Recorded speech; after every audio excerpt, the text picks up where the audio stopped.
പ്രിയപ്പെട്ട വിദ്യാർത്ഥികളെ നമസ്കാരം. നമുക്ക് ഇന്ന് പ്രൊജക്ടൈൽ മോഷൻ എന്താണെന്ന് പഠിക്കാം. ഇപ്പൊ നിങ്ങൾക്ക് ഒരു വെക്ടറിനെ പരസ്പരം ലംബമായ രണ്ട് വെക്ടറായിട്ട് പിരിക്കുന്നത് നമ്മൾ പഠിച്ചു കഴിഞ്ഞു. അത് അറിയാവുന്നതുകൊണ്ട് നമുക്ക് പ്രൊജക്ടൈൽ മോഷൻ വളരെ എളുപ്പമായിരിക്കും. നിങ്ങൾ ഒരു കുട്ടി പന്ത് അടിക്കുമ്പോൾ അത് എത്ര ഉയരത്തിൽ പോകുമെന്ന് നിങ്ങൾക്ക് പറയാൻ പറ്റുമോ? പറ്റും. അത് എത്ര ദൂരെ ചെന്ന് വീഴാൻ പറ്റും പറയാൻ പറ്റുമോ? അതും പറ്റും. എങ്ങനെയാണെങ്കിൽ അതിൻ്റെ വെലോസിറ്റി അറിഞ്ഞാൽ മതി. ഒരു പന്തടിക്കുമ്പോൾ എത്ര വെലോസിറ്റിയിൽ ഏത് ആംഗിളിൽ അടിക്കുന്നു എന്നതിൻ്റെ അടിസ്ഥാനത്തിൽ അത് എത്ര ഉയരത്തിൽ പോകുമെന്ന് കണക്കാക്കാം. അത് എത്ര ദൂരെ ചെന്ന് വീഴുമെന്ന് കണക്കാക്കാം. അത് എങ്ങനെയാണെന്ന് നമുക്ക് എന്ന് പഠിക്കാം. അപ്പൊ നമ്മൾ നോക്കുകയാണെങ്കിൽ ഇപ്പൊ നമ്മൾ ഇവിടെ നോക്കുക, ഒരു ബോള്, ഇങ്ങനെ ഒരു ബോൾ ഉണ്ട് വിചാരിക്കുക. ഇത് ഒരാള് ഇതുമ്മേ അടിക്കാൻ വിചാരിക്കുക. കാല് നീട്ടിയിട്ട് ഒരാൾ ഇങ്ങനെ അടിക്കാൻ വിചാരിക്കുക. ഈ അടിക്കുമ്പോ ഈ പന്ത് ഇങ്ങോട്ട് പോയിട്ട് ഇങ്ങനെ വീഴും. ഇങ്ങനെയാണ് പോവുക. ഈ പന്ത് ഇവിടെ വന്നിട്ട് ഇതിൽ വന്നിട്ട് ഈ പന്ത് ഇങ്ങനെ വീഴും. ഈ പന്ത് അവിടെ റാ ഷേപ്പിൽ വന്ന് വീഴും. ഇതിനെ പറയും പ്രൊജക്ടൈൽ മോഷൻ എന്ന്. മോഷൻ. അപ്പോൾ ഈ പന്ത് മുകളിലേക്കും പോകുന്നുണ്ട്, ഒപ്പം മുന്നിലേക്കും പോകുന്നുണ്ട് അല്ലേ? വലതുഭാഗത്തേക്ക് പോകണ്ടില്ലേ? ഈ പന്ത് നേരെയല്ലേ പോണത്, ഇങ്ങോട്ട് പോകണ്ടില്ലേ? ഇവിടെയല്ലേ വന്ന് വീഴുന്നത്. അതിൽ പൊന്തണുണ്ട്. അവർ രണ്ട് ഡയറക്ഷനിലും പോകുന്നുണ്ട് അല്ലേ? ഇങ്ങോട്ടും പോകുന്നുണ്ട് അല്ലെ? പൊന്തില്ലേ? ഒരേ സമയം പൊന്തിക്കൊണ്ടിരിക്കുന്നു. അത് അപ്പൊ രണ്ടു തരം ഫോഴ്സിന്റെ ഫലമാണ് ഇതുമേ ഉള്ളത്. ഇപ്പൊ ഇങ്ങനെ അടിച്ചത് ഇങ്ങനെ ഒരു ആംഗിളിലാണ് വിചാരിക്കുക. അടിച്ചത് തീറ്റ എന്ന ആംഗിളിലാണ് അടിച്ചത് വിചാരിക്കുക. ഇതിവിടെ യു എന്ന ഇതിലാണ് അടിച്ചത്. എത്ര? യു വെലോസിറ്റിയിലാണ് അടിച്ചത്. അപ്പൊ വെലോസിറ്റി ഭൂമിയുടെ ഈ പന്ത് ഇങ്ങനെ പോകുന്നതോറും ഇതിനെ വലിക്കുന്നുണ്ടാവും ഭൂമി. ആ വെലോസിറ്റി, ആ മുകളിലേക്കുള്ള വെലോസിറ്റി കുറഞ്ഞു വരും. അതുകൊണ്ടാണ്. അല്ലാണ്ട് ഇതിങ്ങനെ ബഹിരാശത്തേക്ക് പോകണില്ല. എന്താ കാരണം ബഹിരാശത്തേക്ക് പോകാണ്ടിരിക്കും? കാരണം ഭൂമി ഇതിനെ വലിച്ചുകൊണ്ടിരുന്നതിന്റെ വെലോസിറ്റി ഒരാൾ വലിക്കുമ്പോന്നുണ്ടാവും. നീ ഓടാൻ വിചാരിക്കുക, നിങ്ങൾ ഓടാൻ വിചാരിക്കുക, നിങ്ങളൊരാൾ പിന്നീന്ന് വലിച്ചെന്നുണ്ടാവും. നിങ്ങൾക്ക് ആ സ്പീഡ് കിട്ടില്ല. നിങ്ങൾ ഓട്ടോമാറ്റിക്കായിട്ട് നല്ല സ്പീഡ്, നല്ല നിങ്ങളെ ഓടാൻ ഉപയോഗിക്കുന്ന ശക്തിയും വലിക്കുന്ന ശക്തിയും തുല്യമായാൽ പിന്നെ നിങ്ങൾ ഇണങ്ങാൻ പറ്റില്ലെങ്കിൽ അല്ലേ? അതുപോലെ തന്നെ എവിടം വരെ ഇത് പോവും? അതായത് എപ്പോഴാണോ ഈ വെലോസിറ്റി ഇങ്ങോട്ട് വലിക്കുന്ന വെലോസിറ്റി ഇല്ലാണ്ടാവുക, അപ്പൊ അവിടെ പോയി നിൽക്കും. അത് പിന്നെ താഴോട്ട് പതിക്കാൻ തുടങ്ങും. അപ്പൊ ഇത് ഒരേ സമയം മുകളിലേക്കും പോകുന്നുണ്ട്, വലത്തോട്ടും പോകുന്നുണ്ട് അല്ലേ? അപ്പോൾ രണ്ട് ഫോഴ്സ് ഇതും അപ്ലൈ ചെയ്യുന്നുണ്ട്. അതിന്റെ ഫലമായിട്ടാണ് ഇതിങ്ങനെ പോകുന്നത്. ഇത് വെലോസിറ്റി യു എന്ന വെലോസിറ്റിയിലാണ് ഇത് നിങ്ങൾ എറിഞ്ഞെന്ന് വിചാരിക്കുക. അപ്പോൾ ഇത് രണ്ട് ഫോഴ്സ്, നിങ്ങളുടെ ഒരു വെലോസിറ്റി ഉണ്ട്, ഇങ്ങോട്ട് ഒരു വെലോസിറ്റി ഉണ്ട് ഇല്ലേ? കാരണം പൊന്തണമെങ്കിൽ മുകളിലേക്ക് വെലോസിറ്റി വേണ്ടേ, വലത്തോട്ട് പോകണമെങ്കിൽ. അപ്പൊ ഇത് രണ്ടിൻ്റെയും മിക്സ്ഡായ കാരണം ഈ വഴിക്ക് ഇങ്ങനെ അത് പോണത്.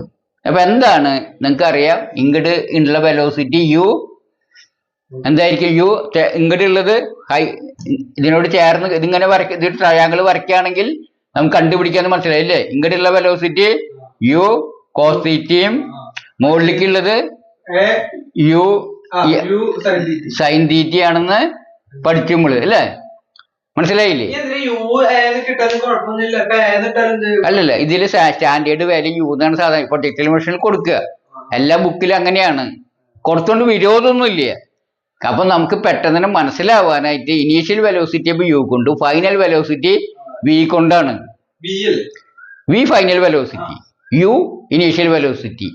അത് ഒരു സ്റ്റാൻഡേർഡായിട്ട് ഉപയോഗിക്കുന്നു എന്നത് കൊണ്ട് മാത്രം അപ്പൊ എല്ലായിടത്തും ഒരേപോലെ ഈ പുസ്തകങ്ങൾ വായിക്കും പെട്ടെന്ന് കിട്ടുമെന്നത് കൊണ്ടാണത്. അതിൽ വേറെ വിഷയമൊന്നുമില്ല. ഏത് വക്കം വേണമെങ്കിൽ കൊടുക്കാം നമുക്ക്. അപ്പൊ യു കോസ് തീറ്റ കണ്ടു കഴിഞ്ഞാൽ ഇനീഷ്യൽ വെലോസിറ്റി എങ്ങോട്ടുള്ളത് കിട്ടും? ഹൊറിസോണ്ടലായിട്ട്. മുകളിലേക്കുള്ളത് യു സൈൻ തീറ്റ. അപ്പൊ നമ്മള് ഒരു യു വെലോസിറ്റിയിൽ തീറ്റ ആംഗിളിൽ ഒരു പന്തടിക്കുകയാണെങ്കിൽ മുകളിലേക്കുള്ള വെലോസിറ്റി യു സൈൻ തീറ്റയും ഹൊറിസോണ്ടൽ ആയിട്ട് വെലോസിറ്റി യു കോസ് തീറ്റയും ആണെന്ന് മനസ്സിലായല്ലോ. ഇനി അടുത്തതായിട്ട് എത്ര ഉയരം പോകുന്നു കണക്കാക്കാം. ഇത് എത്ര ഉയരം പോകുന്ന കണക്കാക്കാം. എവിടെ എത്ര ഉയരം വരെ പോകുന്നത്? വെലോസിറ്റി 0 വരെ അല്ലേ? ഇതിന്റെ വെലോസിറ്റി ഇതിങ്ങനെ ഭൂമി ഇങ്ങനെ വലിക്കണ്ടേ, അപ്പൊ എന്തുണ്ട്, വെലോസിറ്റി കുറയും ഇല്ലേ? കുറഞ്ഞ് 0 ആകുമ്പോ അവിടെ നിന്ന് പിന്നെ താഴേക്ക് പതിക്കാൻ തുടങ്ങും. മനസ്സിലായ? ഓക്കെ. അപ്പൊ നമുക്ക് ഇതെങ്ങനെയാണ് അത് കണ്ടുപിടിക്കാം? അപ്പൊ നമുക്ക് മനസ്സിലായി മുകളിലേക്കുള്ള വെലോസിറ്റി, അതായത് വെർട്ടിക്കൽ വെലോസിറ്റി എന്ന് പറയും. എന്താ പറയാ? Vertical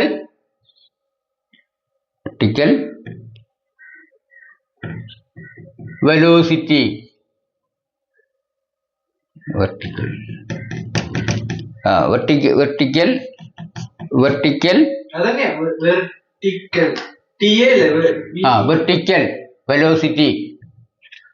velocity. വെലോസിറ്റി എത്രയാണ്? വെർട്ടിക്കൽ വെലോസിറ്റി സമം യു സൈൻ തീറ്റ അല്ലേ? ഇനി എത്ര ഉയരം പോകുന്ന വെച്ചാൽ 0 ആവുന്ന വരെ അത് പോകും അല്ലേ? അപ്പൊ വെലോസിറ്റി 0 ആകുമ്പോ അത് നിൽക്കും അല്ലേ? അപ്പൊ ഫൈനൽ വെലോസിറ്റി എത്രയാകുമ്പോഴാണ് നിൽക്കുന്നത്? 0 ആകുമ്പോ. അപ്പൊ നിൽക്കുന്ന സമയം അല്ലേ? നിൽക്കുമ്പോൾ ഇത് ഏറ്റവും ടോപ്പിലെത്തുമ്പോ ഇല്ലേ? ഏറ്റവും ടോപ്പിലെത്തുമ്പോഴത്തെ വെലോസിറ്റി അല്ലേ? വെലോസിറ്റി അറ്റ് മാക്സിമം ഹൈറ്റിലെത്തുമ്പോ എത്ര വെലോസിറ്റി ഉണ്ടാവും? ഇതിന് 0. അതായത് v =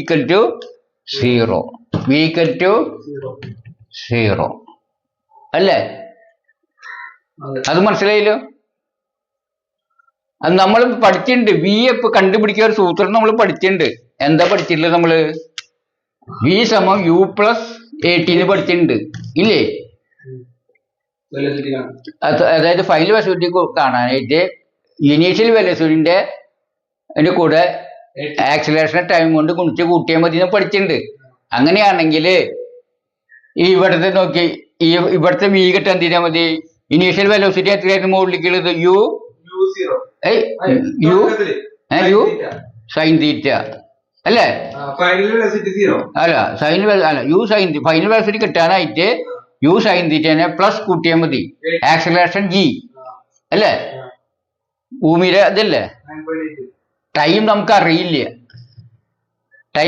എത്ര സമയം കൊണ്ടാണ് എത്തുന്ന അറിയില്ലല്ലോ. ഇല്ല. പക്ഷെ ഇത് എത്രയായിരിക്കും? ഇത് 0 ആയിരിക്കും അല്ലെ? 0 സമം U sine theta plus gt അല്ലേ?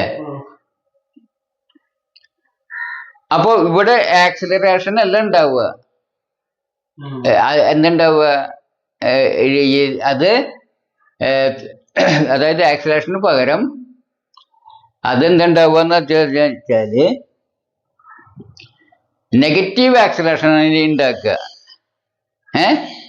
നെഗറ്റീവ് ആക്സിലറേഷൻ ഉണ്ടാവുക. കൂടി വരില്ല ചെയ്യുക എന്നൊരു കാര്യം നമ്മൾ ഇതിൽ അറിഞ്ഞിരിക്കണം കേട്ടോ. അത് പറയാണ്ട് തന്നെ അറിയാലോ ഇല്ലേ? വെലോസിറ്റി ആക്സിലറേഷൻ ഇതിലെന്താ ചെയ്യുക? ആക്സിലറേഷൻ കൂട്ടി പോസിറ്റീവ് അല്ല വരിക ആക്സിലറേഷൻ. എന്താ കാരണം? പോസിറ്റീവ് ആണെങ്കിൽ ഇതിന്റെ കൂടെ കൂട്ടിക്കൊണ്ടിരിക്കുമ്പോൾ കൂടി വരും. ഇത് കുറഞ്ഞു വരെ കുറച്ച് വരണ്ട. നെഗറ്റീവ് ആയിരിക്കും എന്ന് കാര്യം മനസ്സിലാക്കിയാൽ മതി. എന്തായാലും ശരി. അപ്പോ ജി നമുക്കറിയാം 9.8 ആണെന്ന് നമുക്കറിയാം. ടി മാത്രമേ കണ്ടുപിടിക്കാൻ പറ്റാത്തുള്ളൂ അല്ലേ? അപ്പൊ നമുക്ക് ജി ഇങ്ങോട്ട് കൊണ്ടുവരുമ്പോ നെഗറ്റീവ് ജി ടി എന്ന് എഴുതാം അല്ലേ? ടി കണ്ടുപിടിക്കും. നെഗറ്റീവ് ജി ടി എത്രയായിരിക്കും? നെഗറ്റീവ് ജി ടി ഇത് ഇങ്ങോട്ട് കൊണ്ടുവരുന്ന നെഗറ്റീവ് ആവില്ലേ? അതായത് 0 ഇവിടെ ഉള്ളത് അല്ലേ? 0 മൈനസ് നെഗറ്റീവ് ജി ടി സമം യു സൈൻ തീറ്റ അല്ലേ? അതപ്പോ 0 കുറച്ച് നെഗറ്റീവ് ജി അല്ലേ? 0 plus negative G T negative G tin കിട്ടും. അത് സംശയമില്ലല്ലോ? അത് ഇല്ല. അങ്ങനെ വരുമ്പോ നമുക്ക് ഇതിലെ ടൈം കണ്ടുപിടിക്കാൻ പറ്റും. എപ്പോഴാണ് ഈ ടൈം നമുക്ക് എപ്പം അതെന്തുണ്ടാവും? ടൈം കിട്ടാനായിട്ട്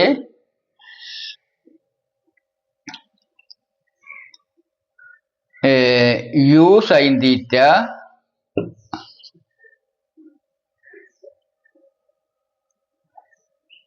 ബൈ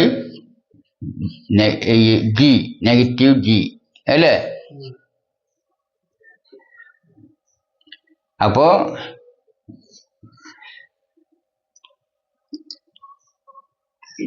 ഇപ്പോ ഈ ജി നെഗറ്റീവ് ജി കൊണ്ട് ഇത് ഹരിച്ചാൽ യു സൈൻ, അപ്പോൾ ടൈമിന് നെഗറ്റീവിന്റെ പ്രശ്നമില്ല നമുക്കറിയാം. അപ്പൊ യു സൈൻ തീറ്റേനെ എന്തുകൊണ്ട് ജി കൊണ്ട് ഹരിച്ചാൽ മതി. എന്ത് കിട്ടും നമുക്ക്? ടൈം കിട്ടാൻ വേണ്ടി. എക്സാക്ട് എത്ര സമയം കൊണ്ട് മുകളിലെത്തുന്ന നമ്പർ ആയിട്ട് ഇത് ഈ വെലോസിറ്റി സൈൻ തീറ്റ വില, ഇത് 3 വില അറിയില്ലേ? തുടക്കത്തിൽ എത്ര വെലോസിറ്റിയിലാണ് നമ്മൾ അടിച്ചതെന്ന് അറിയുക. സൈൻ തീറ്റ ആംഗിൾ അറിഞ്ഞ സൈൻ തീറ്റ നമുക്ക് കണ്ടുപിടിക്കാം. ജീന് 9.8 ആണ്. അതുകൊണ്ട് ഹരിച്ചു കഴിഞ്ഞാൽ ടൈം കിട്ടും. എത്ര ടൈമിൽ മാക്സിമം അപ്പൊ കിട്ടിയെന്ന്.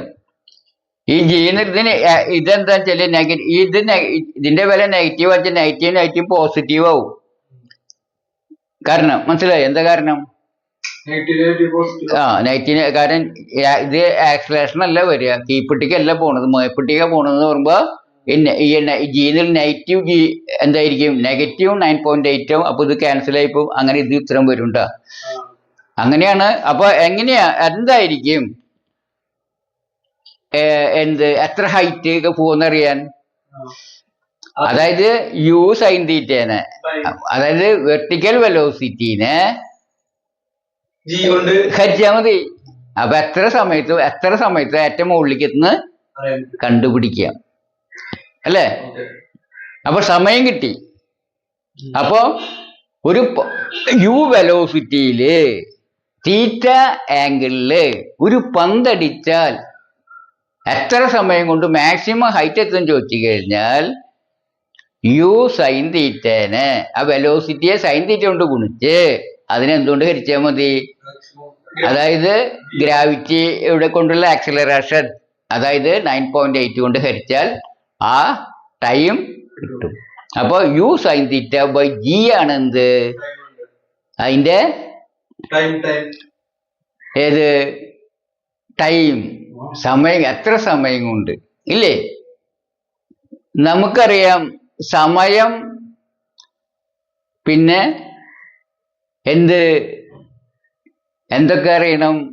സഞ്ചരിച്ച ദൂരം അറിയണമെങ്കിൽ സമയം, ആക്സിലറേഷൻ, പിന്നെ ഇനീഷ്യൽ വെലോസിറ്റി. എന്താ കാരണം? എസ് സമം u t plus half t square ആണ് അല്ലേ?